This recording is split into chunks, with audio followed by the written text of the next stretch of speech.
রায়গঞ্জের মোহনবাটি বাজারের পরিশ্রুত পানীয় জলের ব্যবস্থা করলেন রায়গঞ্জের সাংসদ দেবশ্রী চৌধুরী। আজ বাজার পরিদর্শন করেন স্থানীয় সাংসদ। তারপর একটি পরিশ্রুত পানীয় জলের মেশিনের উদ্বোধন করেন তিনি। রায়গঞ্জ সদর বাজারে বহুদিন একটা জলের মেশিনের অভাব ছিল বলে অভিযোগ করেন স্থানীয় ব্যবসায়ীদের একাংশ। তাই তারা সাংসদ তহবিলের টাকায় এই মেশিন বসানো হয়েছে বলে জানিয়েছেন। দেবশ্রী চৌধুরী বলেন, এ বাজারে প্রচুর মানুষ আসেন, এই বাজারে ক্রেতা বিক্রেতার সমাগম হয়, তাই আজকের পর থেকে মানুষ বিনে পয়সায় পরিশ্রুত পানীয় জল পাবেন বলে জানিয়েছেন তিনি। ঠান্ডা এবং গরম দু ধরনের পানীয় জল পাওয়া যাবে বলে জানান তিনি। লোকসভা নির্বাচনের আগে রাজ্য রাজনীতির বিভিন্ন কারণে সরগরম, তার মধ্যেই ভোট প্রস্তুতি শুরু করে দিয়েছে বিজেপি।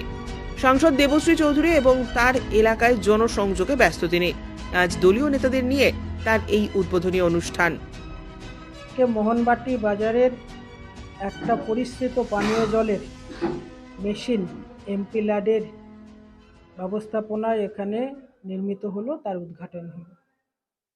এই মেশিন থেকে পরিশ্রুত ঠান্ডা এবং গরম দু রকম জল বেরোবে। মোহনবাটি বাজার রায়গঞ্জ শহরের অন্যতম একটা বৃহৎ বাজার, যেখানে বহু মানুষের সমাগম হয়, ক্রেতা এবং বিক্রেতা মিলে।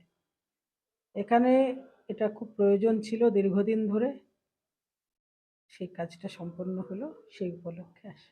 দিদি, কত টাকা খরচ হলো এটা বসাতে? 7,06,000 সামথিং। আমরা চেষ্টা করেছি এমপি ল্যাডের যে টাকাটা, সেটাকে খুব মাইক্রো লেভেলে প্রত্যেকটা মানুষের কাছে পৌঁছানো। বড় বড় কাজের টেন্ডার দিয়ে তার সঙ্গে বড় ডিল করে এমপি ল্যাড আমি করিনি। বেশিরভাগ ক্ষেত্রেই 5 লাখ, 6 লাখ, 10 লাখ, 12 লাখ, খুব বড় হলে 20-22 লাখের কমিউনিটি হল, যেগুলো খুব এলাকায় প্রয়োজন, এবং প্যাক হাউস, যেটা কৃষকদের স্বার্থে গোয়াল পুকুরে করা হয়েছে, সেটা 29 লাখের। হাট করা হয়েছে একটা বাজার মেহেন্দি গ্রামে, সেটাও 18-20 লাখ। মানে চেষ্টা করেছি মাইক্রো ভাগ করে প্রত্যেক মানুষের কাছে যাতে পৌঁছায়, এরকম কাজ করার চেষ্টা করেছি। এবং আগামীবারে আপনাদের আশীর্বাদ পেলে উত্তর দিনাজপুরের মানুষ যেমন এবারে বলতে শুরু করেছে যে সর্বক্ষেত্রে আমরা এমপি ল্যাডের কাজ দেখতে পাচ্ছি, এর আগে চোখে পড়েনি এমপি ল্যাডের কাজ।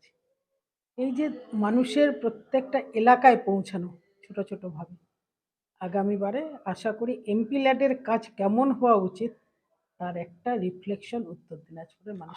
এটা তো স্বাভাবিক আছে, জেতা প্রার্থী সচরাচর সেখানেই প্রার্থী নিয়োগ করা হয় পার্টির তল থেকে, এটাই তরফ থেকে এটাই নিয়ে থাকে।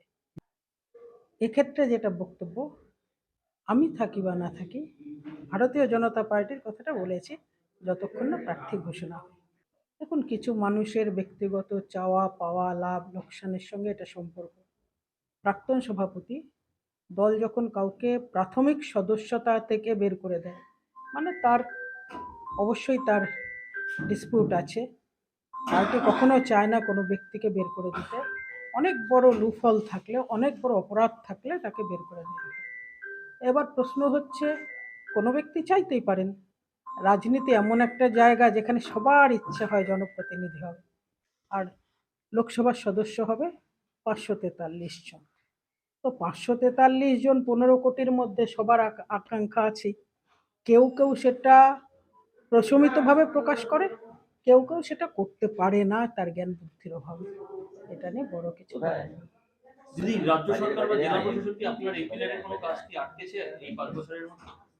দেখুন, চেষ্টা চলেছে, কিন্তু আমার সম্পর্কে আপনারা যতটুকু জেনেছেন, জনগণের কাজ বা জনপ্রতিনিধি হিসেবে আমি পার্টি লাইনটাকে মেনটেন করিনি। আমি জনগণের আশা আকাঙ্ক্ষাকে পূরণ করার চেষ্টা করেছি। তার জন্য বিভিন্ন ক্ষেত্রে কিভাবে সুসম্পর্ক রেখে কাজটা সম্পূর্ণ করা যায় তার জন্য আপ্রাণ চেষ্টা করেছি। আমার যে এমপি ল্যাডের কাজ দেখেছে, তারাও অত্যন্ত সক্রিয় হওয়ার জন্য মোটামুটি প্রায় সম্পূর্ণ শেষ হয়ে আছে। আর 1 কোটি টাকা, যেটা কদিনের মধ্যে আমি সাবমিট করে দেব। এবং আপনারা শুনলে খুশি হবেন, এই কাজগুলো কিন্তু আমার অফিস বসে থেকে ঠিক করেনি। গ্রাম স্তর থেকে আমাদের পার্টির কার্যকর্তা মণ্ডল বা অঞ্চল থেকে যে এলাকায় যে কাজটা প্রয়োজন সেটা এনেছেন, আমি স্যাংশন করে দিয়েছি। ব্যুরো রিপোর্ট, উত্তরের প্রহরী।